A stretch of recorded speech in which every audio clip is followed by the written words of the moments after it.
Good afternoon, everyone. Thanks for your patience and staying with us. We encountered small technical difficulties. Greeting you all again. My name is Jenny. I'm a recent graduate of the Master of Public Administration program at the Lee Kuan Yew School of Public Policy. A warm welcome to our NUS Giving webinar series. On behalf of the NUS Development Office and the Lee Kuan Yew School of Public Policy, thank you all for joining today's session, US-China Relations and Asia's Dynamism.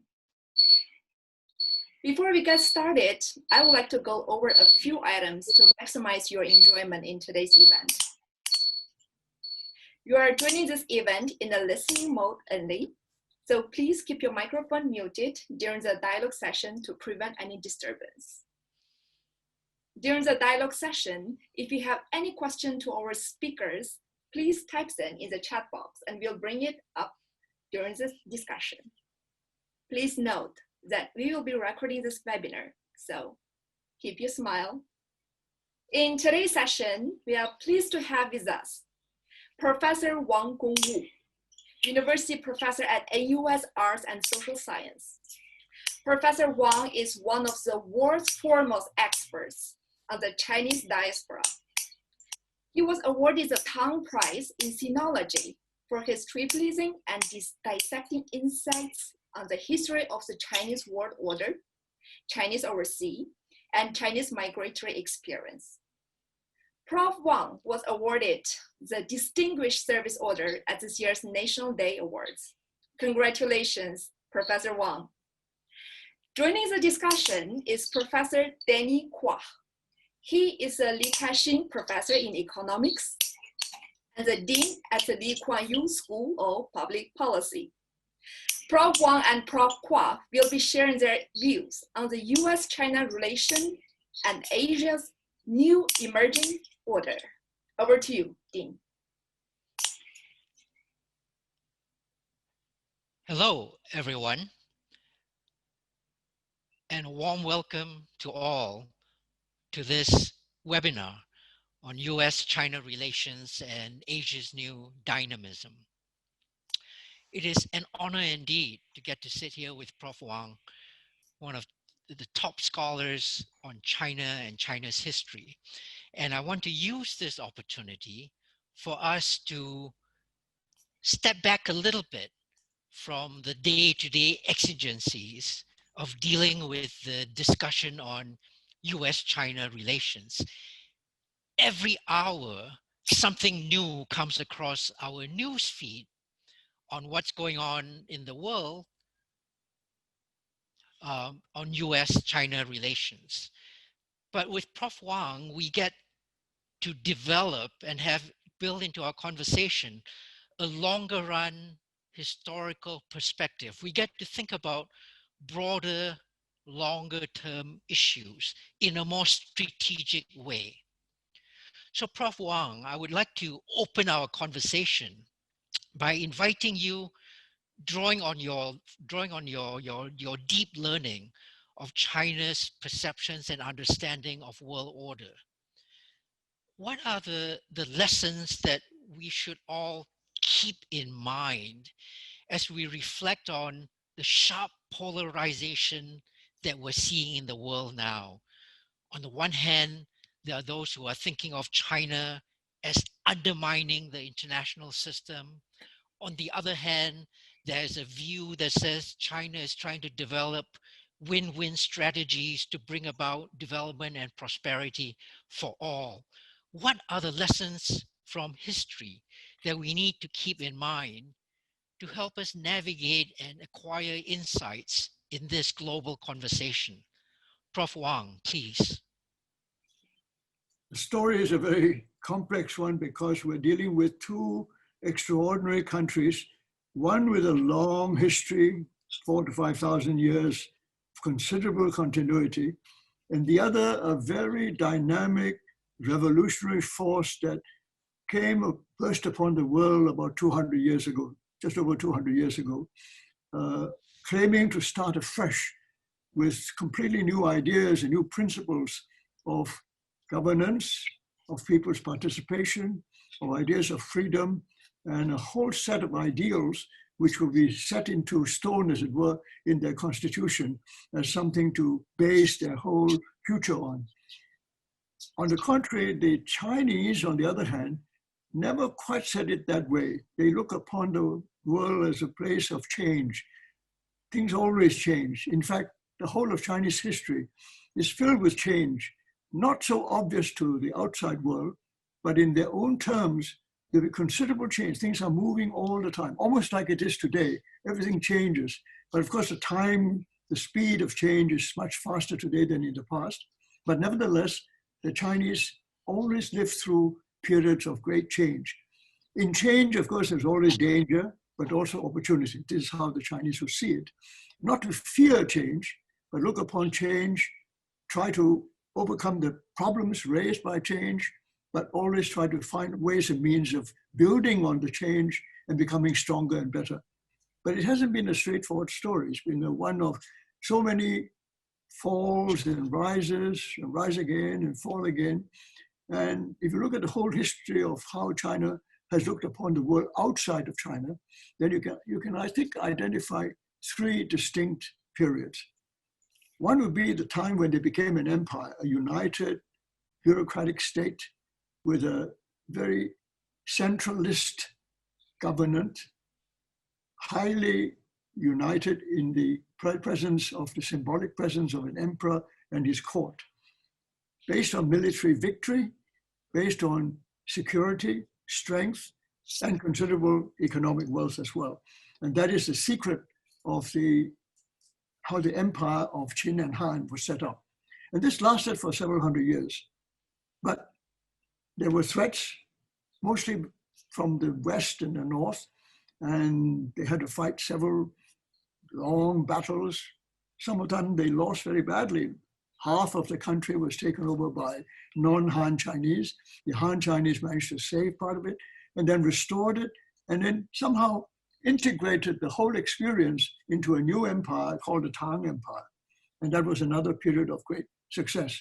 So we can say that the first 1,000 years after the empire was set up, it was up and down, but ultimately a very strong centralized empire was consolidated as a basis for Chinese governance and set up all the examples, the foundations of what China should be like, the sense that they should be united, they should always try to be one, that there is them as the Tianxia, as it were, all under heaven, and then the world outside, and not Tianxia, in their eyes, in some of the Mandarins' eyes, not civilized like the Chinese were, but nevertheless manageable, they can manage. That's the first 1,000 years, till about the 9th and 10th century. After that, it was a series of disasters for that ideal that had been set up in the first 1,000 years, continually attacked by all kinds of enemies, mainly from the mainland, from the north and the west, but most of the next 1,000 years, more than 3/4 of that time, the majority of the Han Chinese people were ruled by non-Han people, the non-Han rulers. All the dynasties, whether they were Khitan, Jurchen, Tanguts, Mongols, and then finally the Manchus, almost 3/4 of that 1,000 years, most Chinese lived under foreign rulers, except for the south. And the south of the Yangtze River, they managed to preserve something of a Han civilization under threat. But in the end, the Manchu rule over China was very successful and set up a very powerful central state using Chinese ways of governance, but with a different set of rulers, also with a different set of ambitions to deal with the Central Asian peoples, and very successfully did that, so that they actually expanded the area of control by the Qing dynasty over the 200 years and built up the map of China today. This map of China is really the map of Qing dynastic empire set up by the 18th century. The 18th century is really the most central point. At a time when the American Revolution created the state, the United States of America. The Qing state was at the peak of its power. I mean, the Emperor Qianlong saw himself as the greatest ruler on earth, and actually most other people in the neighborhood did see the Chinese as the most powerful at that time. That was in the 18th century. But by the end of the 18th century, the British, followed by other European powers, began to probe this old dynastic system and found that it wasn't all that great after all. There were weaknesses there. And the drive for commerce, for international trade, set up by the Anglo-French, actually, combination of power in the whole Indian Ocean into the Pacific, eventually broke through that empire in the 19th century. And from then onwards, it was just defense, to try to defend a system that no longer could manage the new international order. And eventually, of course, it fell. Now that is the end of the second period, when the Chinese were ruled essentially by non-Han Chinese. But what they faced after the fall of the Qing dynasty was really a revolution for China. It was in a way a belated revolution because the global revolution had actually occurred 100 years earlier in Europe with the scientific revolution, the industrial revolution, the capitalist revolution.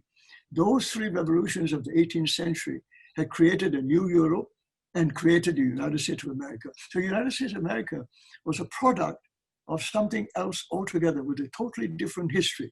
And in a way, the Americans wanted to improve on that. They found that their European ancestors were continually fighting among themselves and destroying a lot of what they had created and really brought no peace at all to the world. So they wanted to start afresh on a new continent with new ideals, no kings, no monarchs, none of all these elites who are ruining everything, corrupt and indulgent, but setting up new principles of how people should behave. Highly idealistic and drawing upon some of the philosophical ideas developed in Europe, but then to be perfected in this new continent. Now the American history, and so the Chinese one was a revolution, but belated one in the 20th century to try and create a republic and model itself on these modern progressive states that had developed empires in Europe. The Americans, on the other hand, rejected the idea of empire. They were a new nation with fresh ideals, rejecting the past and starting to build these ideas based on rule by participants of ordinary people in the state, developing the ideas which are drawn from the Greeks, but now being perfected in American eyes by a constitution that protected the rights of every individual in the United States, and then creating, in the end, an idea of the light on the hill, a mission to tell the world what a wonderful new experience this is, such an improvement on all those past wars and religious terrors and so on that Europe represented in their eyes. So that was a break. So the American Revolution was part of a much greater, larger global revolution that started in Western Europe. And that was spread across the globe. The Chinese delayed their response. They just did not know how to respond to it, didn't take it seriously until the system was finally collapsed and destroyed. So they had to start afresh. And they started afresh by looking at the West. They wanted to learn from the West. What did they learn? The most important thing they learned was that they needed to be some kind of nation. And they'd never been a nation. I mean, as I said, they were ruled by non-Han people all that time. They were used to be ruled by an imperial system without the concept of a Han nation, at least not developed. And Sun Yat-sen borrowed these ideas of nationalism to inspire the new Chinese in the Republic of China to be a nation, a new kind of nation, which united the Chinese people. And he found, for example, the Chinese people were far from united. They were tremendously disunited, each place running their own system, fairly decentralized in effect. So you had a warlord system fighting for I would say, decades of meaningless fights, but in order to try and create a new order, but failing.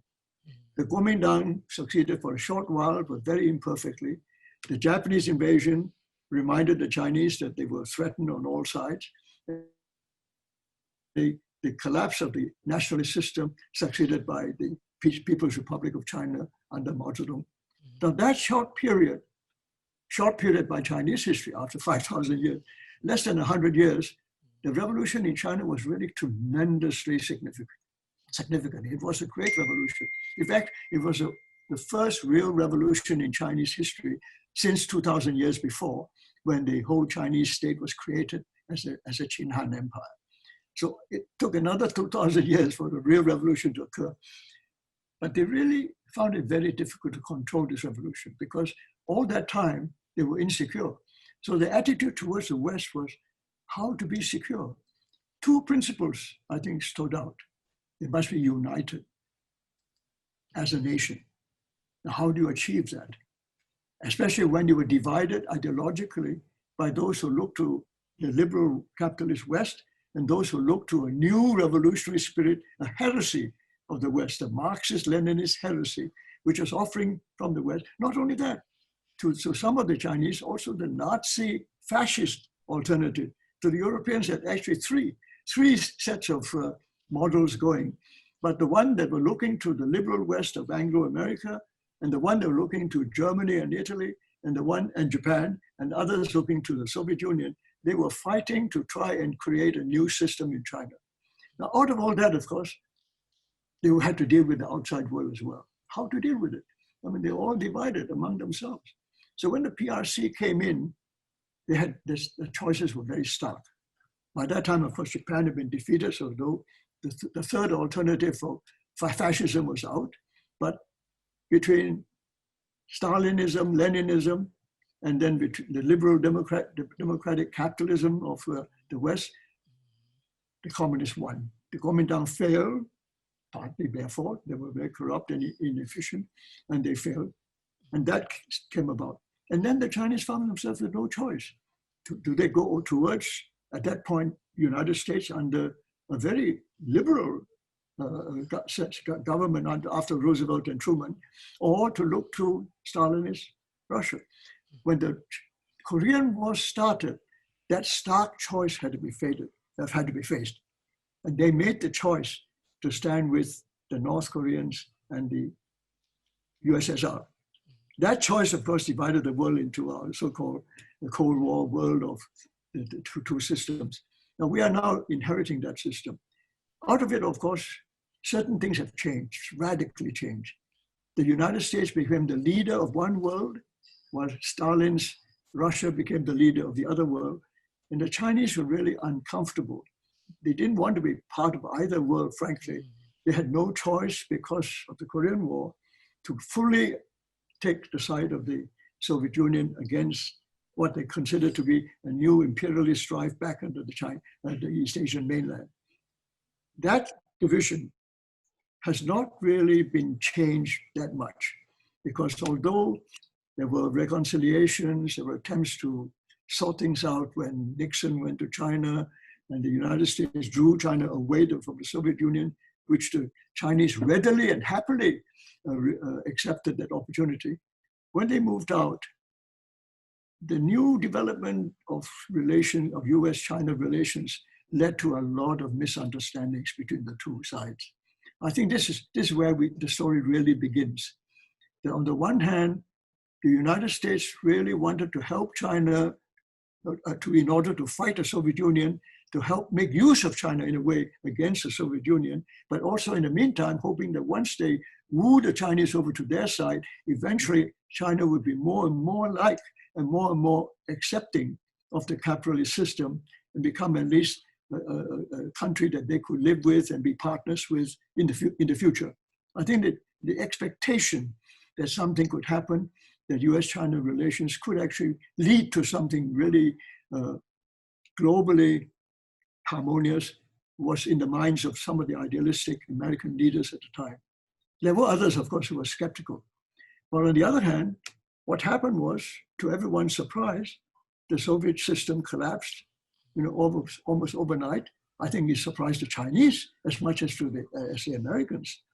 But then out of that came one superpower, the sole superpower, who rightly or wrongly, believed that they were now the guardians of a new international order, and they must make sure that this order is protected against all comers. And the Chinese did not expect that. I don't think they quite saw that coming until it happened. In the meantime, of course, they were reforming themselves. Extraordinary what the Chinese did to try and learn from the West. And they learned from the West so much in the last 40 years that I would say today that maybe more than 80 to 90% of what is happening in China is inspired, modeled, or at least deeply influenced by the modernization process that the West had launched. Whether it's Western or not exactly is not so important, but the modernization process of capitalism, scientific technology, of all the new ideas that have been innovated all these last few decades, that the Chinese have taken on with almost exceptional ease. They seem to pick it up with no difficulty at all. And technologically, scientifically, I think they are really catching up at an extraordinary speed. But in the meantime, they also discovered that the political system that the Americans represented and the system that they are more accustomed to, not just the last 40, 50 years or since the 1949 establishment of the PRC, but the system that they are accustomed to for 4,000, 5,000 years was a system of a central, unitary, bureaucratic, and meritocratic state. That's the principle on which they have always been accustomed to. The idea that democracy, the freedom of the individual, the formation of numerous political parties fighting for control and fighting for power, and they looked around at many democracies and they felt that was a model that the Kuomintang took for the first period of revolution, and it didn't work. And they were never convinced that that liberal democratic approach towards running China could really serve China best. They came to believe, and I think most Chinese actually believe that an authoritarian system that had good leaders who really understood what was happening and really provided honest, incorruptible leadership is the ideal way. It's difficult to achieve, but this is much better, much less risky than the liberal democratic way, which could go in all sorts of directions and ultimately, in the eyes of most Chinese, fundamentally unstable. And they see that as something difficult to manage. How do you make China grow and become wealthy and strong if you have an internal system of continual free-speaking, free-moving parties and government power-seeking individuals fighting for power all the time, and the unrest that would follow from that, taking advantage of every division. And when they look at the West today, especially at the United States today, they probably feel justified in doubting whether this would suit China. So whatever the reason, it is now clear that they are rather enamored now of a system that they think works for China. Not everybody, but most Chinese would say, better this one than risk something else.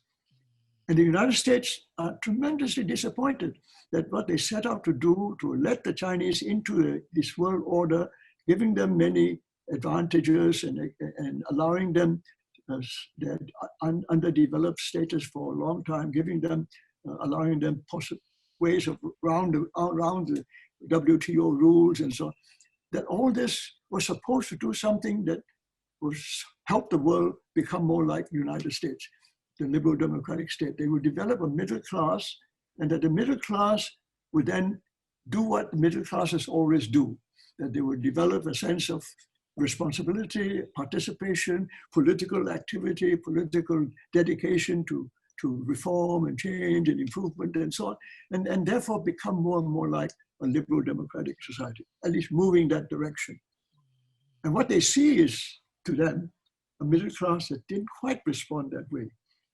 A growing middle class, very huge now, large middle class in China, but enjoying all the advantages of being in the middle class, but not seeking to or insisting on the kind of political participation and active citizenry that the Americans expected from the middle class. That is a great disappointment. And they now feel that it was prevented from happening because of the authoritarian state that the Communist Party has reaffirmed, particularly, and not just by Xi Jinping was there starting to happen after the at the turn of the century, but very much by Xi Jinping moving even more and more strongly in the direction of authoritarian control. In the eyes of Xi Jinping, of course, and his leader, his team, this was essential because they saw that the liberal approach, any liberal approach, endangered the Communist Party. It made the Communist Party so corrupt. The leaders of the party themselves were corrupt. The leaders, and most of all, most dangerous of all, the leaders of the People's Liberation Army had become so corrupt. So when Xi Jinping came to power, this was his obsession. He spent almost, until this day, it is still his major obsession, how to clean up the Communist Party so that it be a genuine meritocracy, genuinely dedicated to saving the Communist Party in order to save China, to protect China from further divisions, from being attacked from outside, from dangers from enemies, is to have a united, centralized, and disciplined party supported by a disciplined army. This is, I think, his idea. The very opposite of what I think the United States expected of China 20, 30 years ago. I think this part of it is now reached a point where the Americans recognize that there's no way they can turn the Chinese to the kind of society that the Americans would prefer. And if they're faced with this, then if this model of state capitalism should succeed, it would then undermine the world order that the Americans feel that they had done so much to create. To that extent, it is a threat to everything that's meaningful to America. Not a threat to America itself, but America's imagined world order that they consider to be ideal and that they consider where the universal values that they had created or they had established would be accepted by all. And he feels that if the Chinese were allowed to get away with the kind of practices that their state capitalism have enshrined in their system, this would be ultimately completely destroy the international order as they had seen it. So I think I end on that just to give you the background.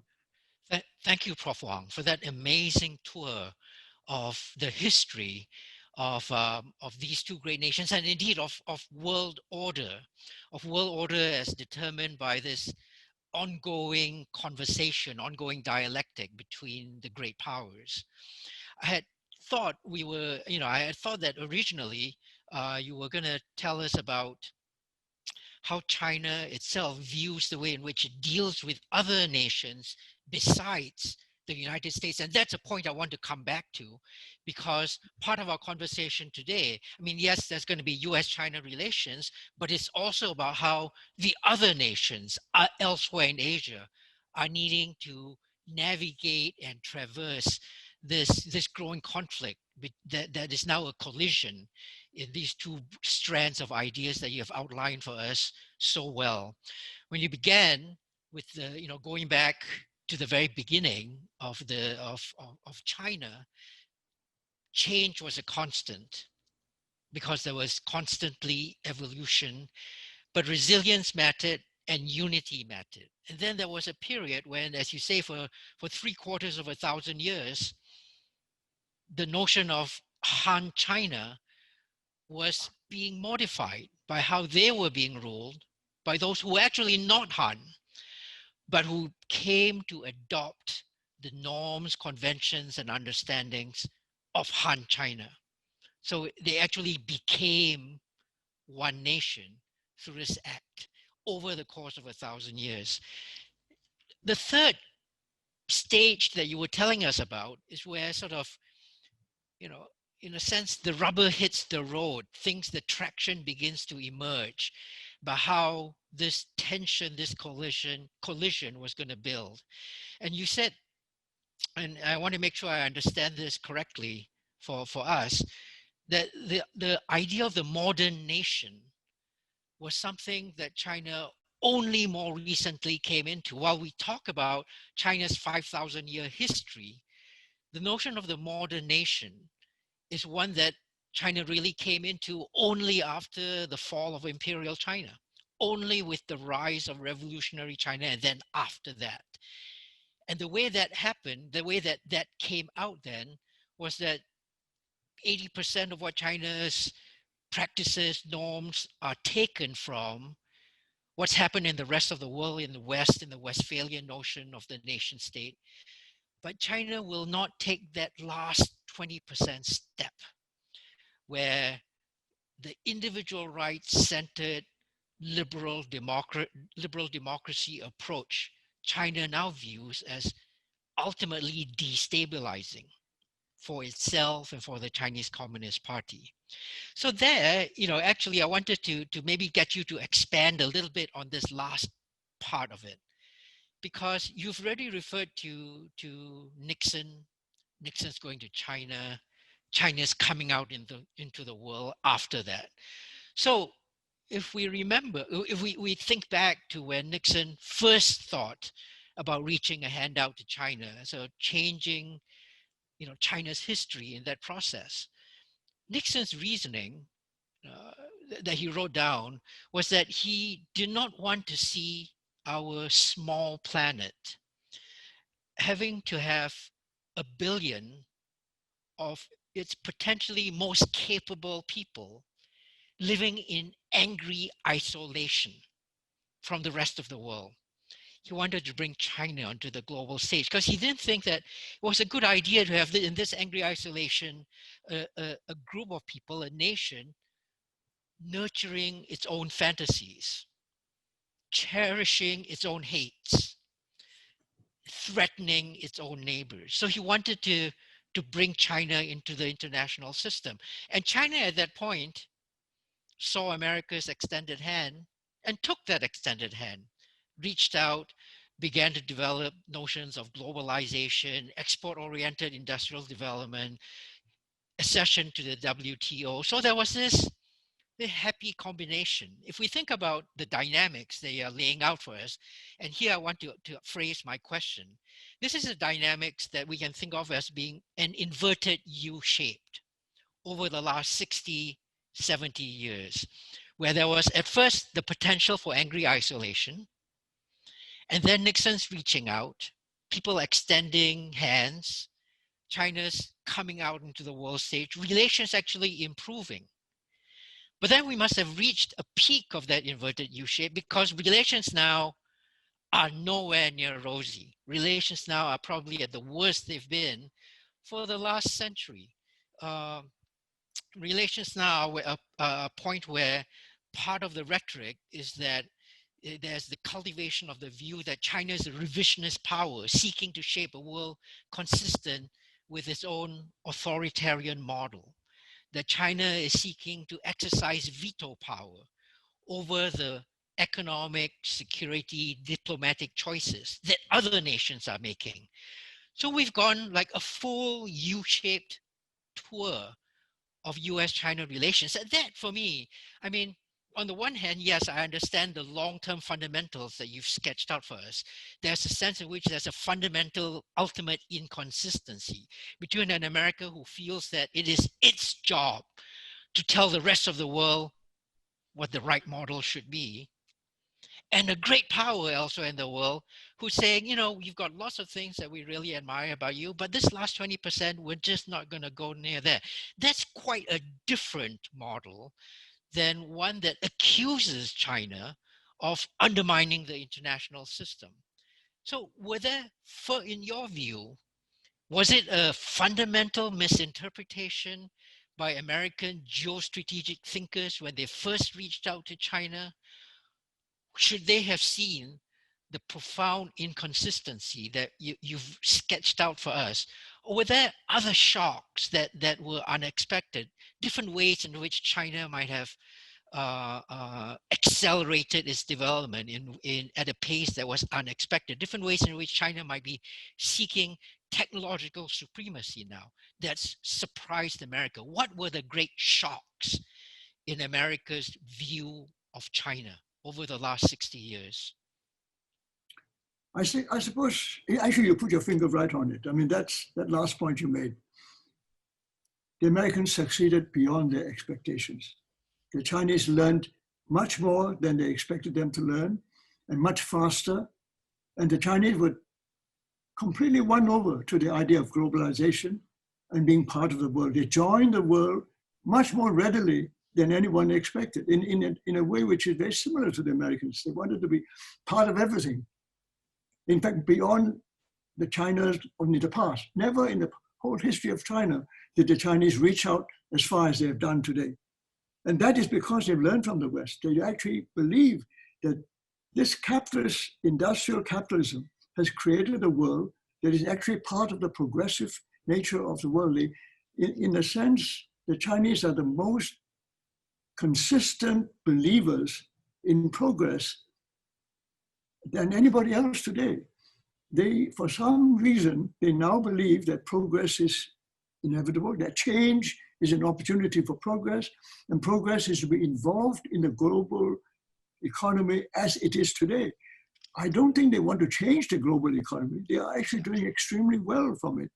They don't really want to change international law. They've done extremely well out of it. There are bits and pieces which they feel might be better phrased or not so biased against them as they see it, but they're not against it. They're actually taking advantage of an international system that some of the best brains in China have mastered. They send them to study the United Nations, all the global institutions. They've joined in enthusiastically in each of them. And some of them, they have actually taken over the leadership of some of the institutions to provide, as it were, a Chinese way of looking at things to those who don't like the American way of doing things. So they have been even welcomed by some of those members of the United Nations. So they're fully engaged in it, and they really want to be part of it and don't want it to be fundamentally changed. All they want is to make sure, that's how they see it, all they want is to make sure that not everything is loaded against them or making it difficult for them to do what they think is right. Now, that's a matter of controversy, a matter of discussion, but to the Americans, I think this is it goes back to their revolution. I mentioned earlier on, their revolution believed that it was standing for such glorious new ideas that they put it into the Constitution as something sacred, inviolate, and to be preserved at all costs. And they're still doing it today. They're looking to the Constitution at every point. 200 years ago, it must be kept to the word as much as possible, not to be touched. So they have an idea of having achieved something already great. Nothing can be, you can't change it. If you change that, you are threatening it. So if that idea is, if I'm correct in thinking that has survived to this day, that the ideals that have made it possible for them to create the United States, first of all, on the continent, then to dominate the whole of the American continents, and then the oceans until they have set up the no global system in 1945. It has been a steady growth based on the great universal principles that they established 200 years ago in their constitution. And this is sacred. If that's the approach, if I'm right in saying that, then what has happened is that they look at the present order as sacred. They had created it, it's part of their history, and they mustn't give in on this one. And any questioning of that system, and they think the Chinese are questioning some bits of it, any questioning of the system is a revisionist position.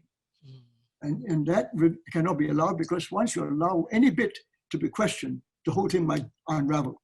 So this is, I think, to my mind, as I see it, part of the story, that one side believes in the sacredness of certain values, of universal values, not to be changed, and any change is bad.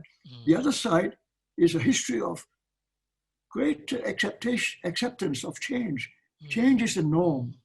Things continually change, and not everything is relative to what is necessary, empirically necessary, and proven to be needed for the next step in the progress of man. And so the Chinese see change as being, all right, if things change, then you must change, make the necessary modifications and adjustments to meet the change. The change is China has come from absolute poverty, as it were, very weak little country, to become, in the eyes of some, the number 2, potentially even globally, economically, possibly number 1. Now that is amazing change. Now, given that change, what is wrong in the Chinese eyes to think that other things must also follow from that change? If that change is correct and accepted, certain other change will follow. You can't stick to one set of sacred principles forever and ever. And this is, in a way, philosophically, a very fundamental difference. The Americans see that, of course, you can say the cynical ones simply use that as a means of defending whatever they want to do in order to stay dominant in the world. That's one cynical view. But I think there are a lot of idealistic Americans who genuinely believe that what they believe is absolutely sacred, and any challenge to that is something that represents evil and bad, and therefore must be fought and destroyed. That kind of a dichotomy is making things very, very difficult. Absolutely. Your point earlier on about the obsession of each one another, that's what they've created. They've become obsessed with one another. Once upon a time, America had a lot of allies and friends and so on, and they in fact thrived on the idea that they have a bunch of people who shared their views, and they could share them along the line. And the Chinese also thought they had other people in underdeveloped countries, all the, and they will be all on the same side, the third world, as it were, and they were all together. But today, neither side is paying much attention to these people. They're so obsessed with each other because they're now seen by everybody or described as the two contenders for global power. Which is, I think, actually a false representation, but that's how you see it. Excellent, excellent. I want to pick up on exactly that last point, how the rest of the world, Asia's dynamism fits into this, G2 type geopolitical conversation. And I think you and I agree that perhaps an inordinate amount of attention has been focused on just those two great powers and has actually left unspecified what's happening in the rest of the world. And I want to come back to that.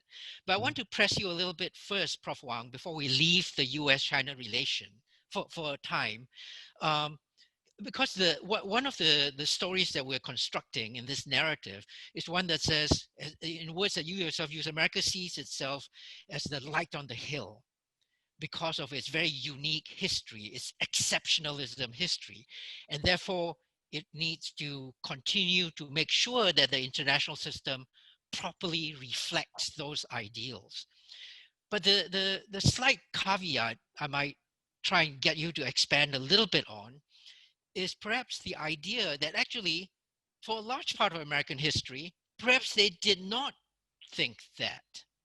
And the reason I want to advance that hypothesis is the discussion surrounding the so-called American century. Because, okay, this is the American century. America is the center of the international system. But if we think about the American century as being something that came out of what Harry Truman tried to build in terms of America reaching out, making the rest of the world continue to develop around an American center. And we think about what Woodrow Wilson tried to build in his idea for a League of Nations, that then he couldn't bring America to come along with him. Everybody else did, but he couldn't bring America because America still saw a sense of isolationism about it. And so I wonder if there's mileage to be made from recognizing that today's notion of America seeing itself as the light on the hill, extending its reach globally, might actually be an invention from Harry Truman and Woodrow Wilson and the thinkers from the early 20th century, not going back beyond that. And if that's the case, what that says is that America's position on this is not intransigent. It has had periods of its own history where it was quite happy that the rest of the world did its own thing. I don't know if you want to react to that, but let's just put it this way. For 200 years, every major move that the Americans have made as they moved towards the West, took over the continent, across the Pacific, and then in a way became global, every step of the way, the Americans have been successful. Absolutely. There's small drawbacks now and again, but essentially it has been a steady progress for 200 years. Absolutely. It's an amazing history. And I can imagine why the Americans feel this should continue. Why should it not continue? We should be rewarded for the series of successes that led us to the peak when we are the sole superpower in the world. Okay. It should continue. It is the right thing to have happened. It happened because we were virtuous and we were right. We created the right framework to do this thing that the world needed. And we came along and saved the world from itself. And we've done all that. Why should you not want that to continue? We've created a system which, in their eyes, is the best available. And it meets all their ideas of the universal values that all human beings share. What's wrong with that? Why should we retreat from that? And why should anybody challenge that? And if you do, there must be something wrong with you. You are actually rejecting something that is good for you. I mean, if you put it in moral and virtuous terms as well, it has that, it justifies the extent, the kind of successes they've had for all these 200 years. Now, why should that come to an end? And who would like to be the president under whose rule that progress came to an end? Nobody wants that. So somehow they see that there are obstacles now being built up, as we had obstacles before, but we will get rid of these obstacles. We must do it now, if otherwise it'll be too late. But this is the other side of it. So I think there are a whole series of other complex thinking and plotting and planning behind this now. If we don't do something now, it may be too late. And that is why it's so dangerous. I see. Well put and strongly put. Thank you very much, Prof. Wang, for that. I want to turn now to the rest of the world. And I want because, after all, when it comes down to it, 80% of the world does not live in either the United States or in China. And we're talking about the rest of the world just against these two great powers, rightly, appropriately, but we also need to have a perspective on what's happening elsewhere. So I want us to reflect a little bit in the conversation about what's happening elsewhere. Now, there was a time when the world looked on, and the last time it saw two great powers staring each other, it was the Cold War. The Soviet Union and the United States. And China and others got dragged into that, in different ways. And as you say, China did not actually want to be part of that, but it came in. But at that time, the great conflict in ideas was, are you going to go capitalism in the way you organize economic production? Or are you going to go centralized communistic production systems? And that echoed perhaps an earlier time when there might have been a great debate about, is the world going to remain feudalistic, or is it going to reach into modernity? So the question now, as you've traced out for us these two great evolutions now, is what do you see the choice parameters, the choice dimensions are that the rest of the world needs to be mindful of? Because it's not capitalism versus organized, centralized production. The systems by which economic activity happens across the world has a remarkable homogeneity at this point. So where is the great divide that we, the 80% of the world now, are being forced to choose on? First of all, I'm not sure we have enough time to deal with the rest of the world. Not too much time. The very thing that the Americans and the Chinese are obsessed with, we are obsessed with now too. Yeah, that's I true. think the fact remains is that the world is watching with great interest, some uncertainty, maybe anxiety, and really even some fear as to how this might end. But ultimately, how the world is also, I think people are very concerned not to allow any one power to be too dominant. This is a natural instinct. If you're a small or relatively small country, you don't want to have too powerful people dominating over you. And the irony of it all is that they now see the rising China assertive and potentially even more powerful, compared to, in their eyes, a relatively declining United States, which is now more anxious for its own heritage of what he had built up, and anxious to protect their heritage, so to speak, and wanting to try and restore what they consider to be the right thing to do. In fact, they probably feel safer now with a less aggressive and less assertive United States compared to what they see as a newly rising power, which is flexing its muscles.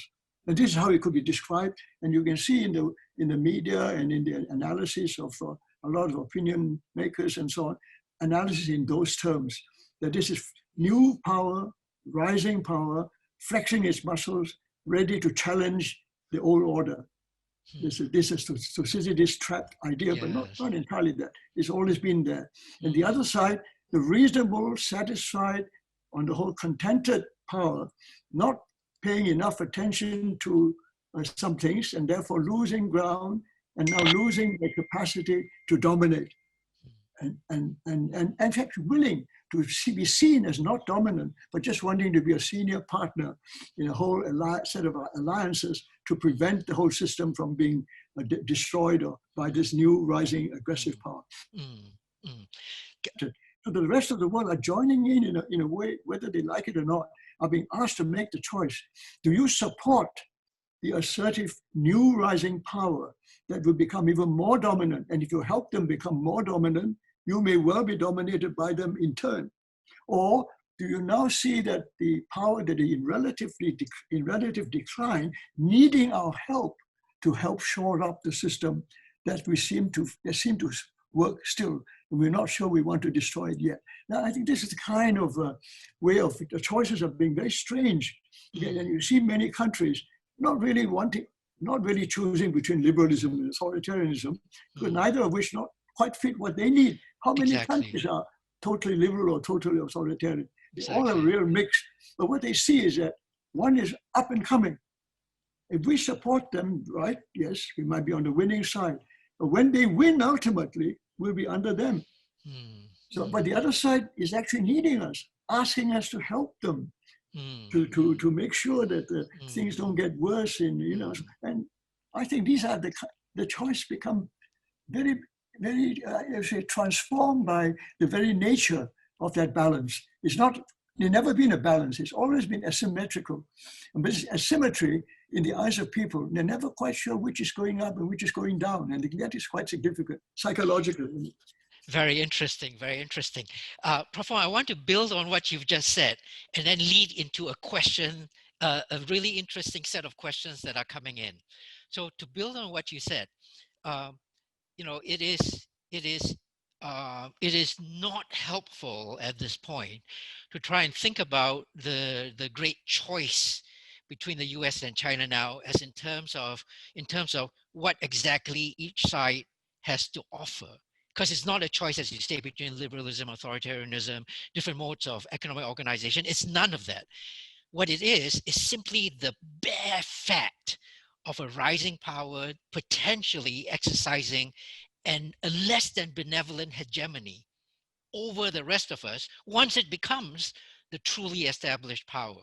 And what the rest of the world actually wants is to be able to have some agency, some way in which its desires get reflected in what emerges. And so as far as it's concerned, the choice isn't between a set of values that America presents or a set of economic transactionalism that China presents. It's none of that.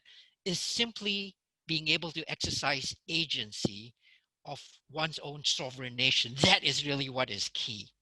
Okay, so I want to take that, Prof. Wong, and build on that by using that to apply to how you interpret, and this is from a set of questions that's come in, but how you interpret from the perspective of history, what is happening in the South China Sea. Not from a perspective of any nation wanting to say this is the way it must come out, but from perspective of the historical trends and historical ideas that you've been developing for us here this afternoon. What is the interpretation of what's happening in the South China Sea? I think underlying it all in my view is the fact that the sea has been the Anglo-American domain for 200 years. This is almost a sense of possession. It's their terrain. Maritime power has been the secret of Anglo-American power. That has been so well established since the 18th century that this is something that the Anglo-American side of the world would not want to lose. They take it as normal, natural, and they believe that the international law that has been made to protect it is absolutely correct. The Chinese, on the other hand, obsessed with overland enemies, for 2,000, 4,000 years. They've always been continental. They neglected the sea. The sea was peaceful. When they had their great navies in the 15th century go out, they came, after a few more voyages, they came back and said, there are no enemies out there. So they destroyed the navy. They actually abandoned it and never built a navy again. But in the 19th century, they learned that lesson. It was the most painful lesson in the whole of Chinese history. The most revolutionary thing was to discover that that neglect of the sea had made them almost lose their civilization in the last 200 years. And for 100 years, the whole of China was under threat to be completely broken up into numerous states. And that was a great danger. And then they realized that this sea is not peaceful. It can be used by an enemy to attack China, and has been successfully done once. So they've acquired a different obsession, the obsession that the sea is, they're vulnerable at sea. They've always been vulnerable at land. They now know how to handle that. But at sea, they've never been really tested. They've lost every sea battle since the 19th century, down to the 1945 when they lost to the Japanese. They lost the Japanese several times. The Chinese Navy was minuscule, in fact, quite frankly, laughable, until the 1990s, before they had the money, the wealth, and the technology to start building a navy. So they really only started to build a navy in the last 20, 30 years. Before that, they knew they needed it, but they didn't have the capacity to build it. So in the last 30 years, they've begun to pay attention to the sea and become really dedicated to the idea that this maritime vulnerability must somehow be secured and never be allowed to weaken again. And that, of course, from the Anglo-American point of view, is an absolute challenge to the idea that the sea is always theirs. Thank you, Prof. Wang. I want to pick up on a point that you had mentioned along the way, and then I flagged it as very critical for our thinking, but then our conversation went another way. And that is that among the things that in your view, China has learned since the fall of Imperial China and since its dealings with the US and sort of the cold water that got poured on its enthusiasms, among the things that are truly new here is its observation on how America has dealt with the rest of the world, not with itself, but dealt with other nations. And you know, in the traditional telling of China's thinking, it's the Middle Kingdom. You know, the other nations, other smaller states around it don't really figure prominently. But now we're moving into new territory, because if one of the implications of the post-Nixon reaching out and China having learned lessons from America is China needs to think now, or we need to think now, need to form a view on how China seeks to engage with the rest of the world in a way that's different from how historically it's had to, not with the United States, but with the rest of us, with ASEAN, with Singapore, with the rest of Asia. So how do you see that dynamic evolving given the historical studies? Well, they are trying. I mean, all these Belt and Road Initiative, the AIB, and all their little groupings with ASEAN, with East Asian Summit, and all the various things, they are almost joining everything they can join to make sure that they are engaged with their neighbors. But of course, they're not joining people who are, in the eyes of the Chinese, independently dealing with the Chinese, because many of those countries have alliances with the United States and are torn between their loyalties. And if the United States puts pressure on them, then the Chinese would not know how they would respond in the end. So there are all sorts of variables in this game. And it's very difficult to understand how the United States and China are playing with the bits and pieces of the small countries, each one of them knowing how they can benefit from both sides if they get the formula right, as it were, but they could get it all wrong. So everybody being very cautious And of course, this is a context in which ASEAN is operating. I Mhm. mean, ASEAN is, to my mind, the only way that the Southeast Asian countries can really still play a part in the world history is to remain as ASEAN. Mhm. Separately, they will hang separately, as the saying goes, Mhm. and they must stick together. And how to stick together when a couple of them are actual allies of one side, and others are at least informally more or less allies of the Chinese, when these are pulling away. So you have to be very agile, very flexible within ASEAN to try and allow all these things, all these anomalies to exist or coexist without breaking up the kind of autonomy that ASEAN needs to play a role in history. And China is aware of that, and the United States is aware of it. Both sides recognize that that is what ASEAN probably needs most. But both sides would like ASEAN to at least lean a bit to their side and not just smack in the middle. And I think this is a part of the game. The game is to try and move it a little bit one way or the other. But ASEAN, I think, is so far anyway, has succeeded in managing this very complex relationship quite well. But it is, quite frankly, a very uncertain game. And I think both sides know it, and there's still a lot of flexible bits in it. So I think this is one example. South Asia is another example. When you look at it, India has got its own interests, but you see, it's surrounded by little countries which are not so happy with India and are prepared to go along with China. And that makes India unhappy that in its own region, it is not totally in charge. And China is the same. They're not in charge in East Asia. There's Japan and there's South Korea who are pretty much independent. And not only that, they're allies of the United States right on their doorstep. Right. Yeah. So all that, of course, increases the variables in that whole story. So that is why I hesitate to speculate on what is likely to happen, given the great complexities of the situation. Okay. Well, thank you. I mean, you say you hesitate to speculate, but you've already given us a lot of insight into some of the possibilities. So thank you very much. I want to press further on this sort of new developments idea, because, you know, in a sense, there's kind of an endogenous dynamics in the system set in motion from 5,000 years back and then 200 years back. And we see these tectonic plates moving in your analysis, and that's come through extremely clearly.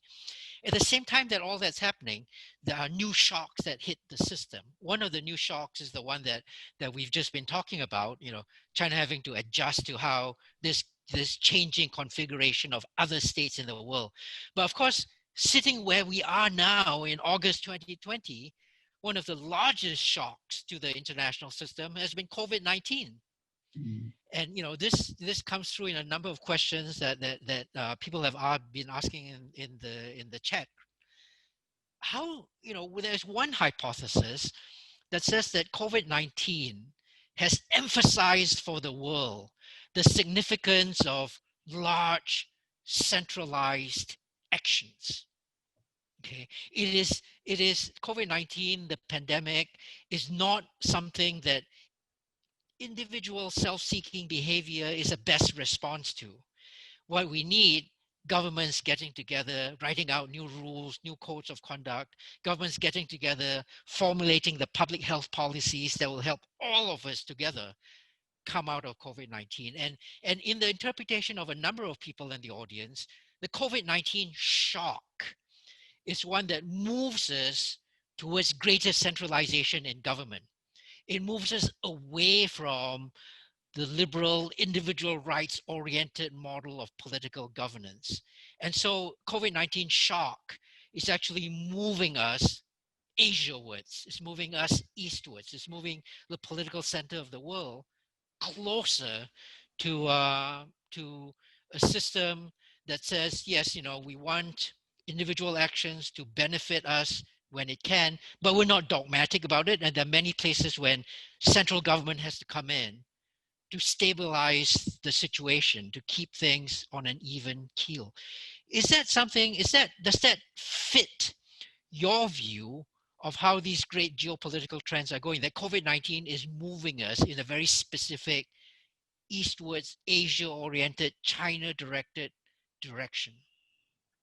I think the questions are very, very well centered on this issue now, because in a way, this US-China relations, when they were talking about trade war and so on before COVID-19 came along, they were actually much more rational in the kind of calculations and transactional approaches that President Trump and President Xi Jinping were trying to work out new ways of adjusting to one another that would be would be more reciprocal and so on.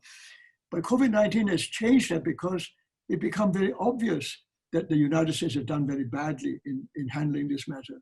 And in so far as President Trump has been seen or is seen as someone who did not know how to do the right thing, and in fact made a lot of judgments which turn out to be ridiculous or wrong, where the Chinese have not appeared that way. Even though they made a lot of mistakes at the beginning, they have recovered very well, and the whole thing seemed to be under control. So that contrast is indeed very important. But that probably makes it even more important that President Trump concentrates the attack on China, because in a way, the COVID-19 could take away the initiative from what he needs for re-election, but not only re-election, for America's position in the world, because that is the weaker part. That's not the part that America has shown great strength. But what they need to show is that their power to persuade the Chinese to not to do certain things still exists. There's still enough American capacity to make the Chinese hesitate, whether in the South China Sea, in Taiwan, or Senkaku, in Northeast Asia. There's still enough American capacity to do that. And this is the time to do it, because that you can take people's minds off the areas where the Americans haven't done so well and are still going through a very difficult period themselves of how to deal with it. And in fact, the whole liberal world is struggling with that, some better than others. But the United States have done poorly. At least that's how it's seen.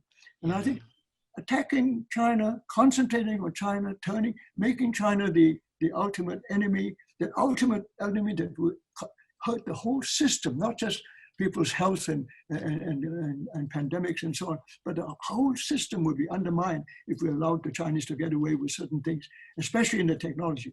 In the science and technology area, you asked for surprises. One of the surprises for, I think, all of us was the speed at which the Chinese mastered the major tenets of science and technology that the West had taken the lead for so long. And the gap is narrowed so rapidly and so much that to the point when it's obvious to the rest of us now, the Americans are actually afraid of Huawei and 5G and so on, and doing their utmost to try and prevent the Chinese from getting any further ahead. Now that is something unimaginable, even half a century ago, even 10 years ago, I think, unimaginable. So that and not even just more necessary to concentrate on attacking China. And not just that, Prof. Wang, I mean, to build on that, I mean, if the appeal of the American mindset, its set of values was, competition, level playing field, everybody gets a shot. There are winners and losers, and those who win do so with good grace. Those who lose do not try and overturn the result using something other than the rules of the game. Well, this is an instance where, for many observers, America has not lived up to its own set of ideals. Well, America has not lived up to many of its ideals. It's a long mess. On the whole, their presentation of their own soft power has been very successful in the last century, especially in the last half century.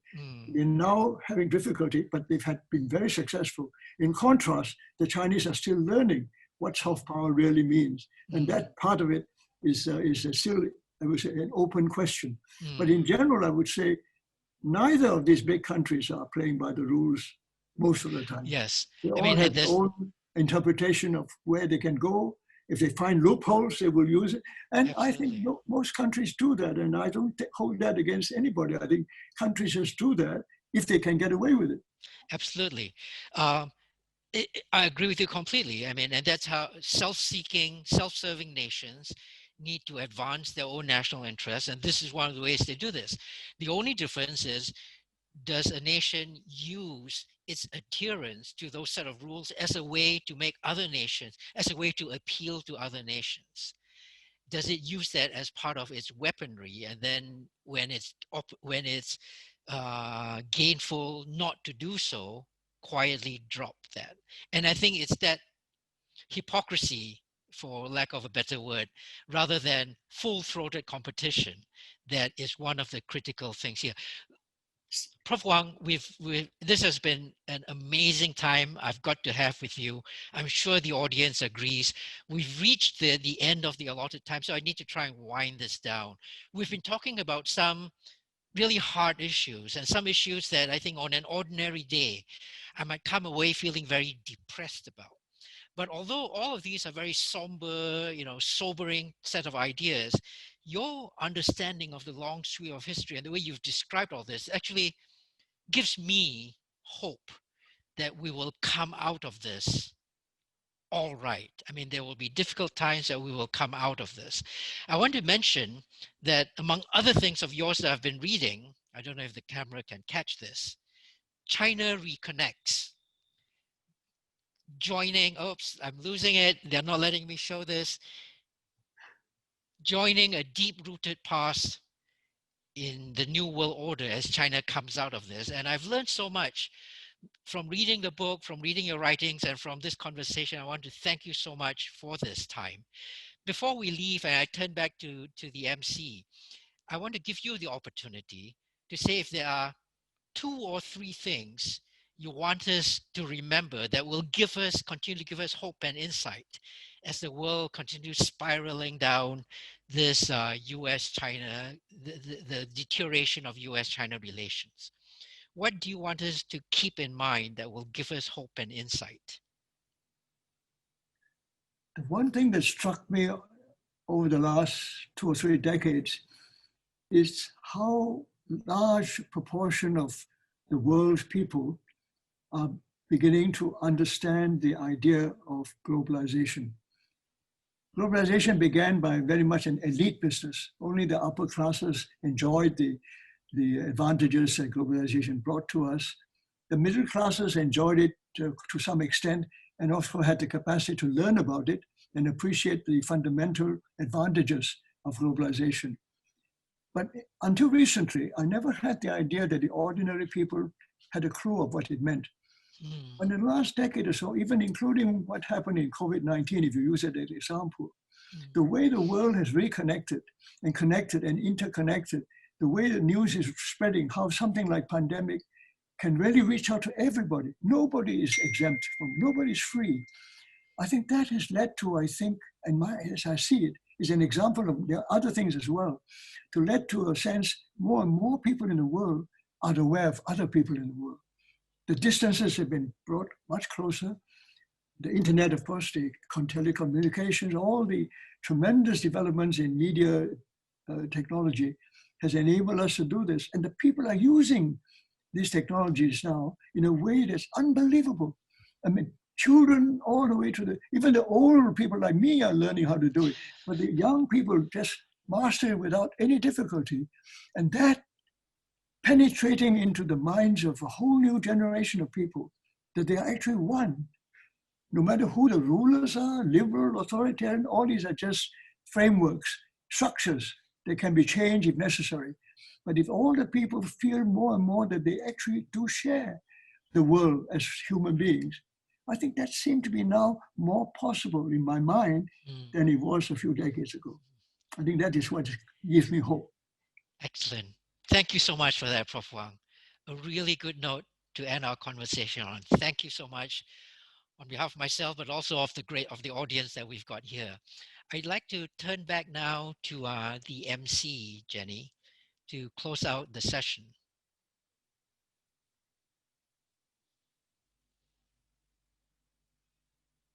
Thanks, Prof. Wang and Prof. Kwok for your insightful thoughts. Professor Wang, we appreciate that you provided us this comprehensive background on the US-China relations from a very interesting perspective, a historical approach. Thank you, Prof. Kwok, for moderating and making the discussion so engaging. You talk about the past, the present, challenging under this ongoing global pandemic, COVID-19, and projected the future scenario on the rising Asia in globalization. To our audience, thank you so much for participating in today's event, US-China Relations and Asia's Dynamism. We hope you have found it useful and enjoy it. If you have any questions that we didn't get to answer, please contact us by the address shown on the screen. We will send you the link to the webinar recording after the event. Your feedback is important to us. Please scan the QR code shown on the screen for a short survey. We will also send you an email link to the survey. Thank you all, and we hope to see you again next time.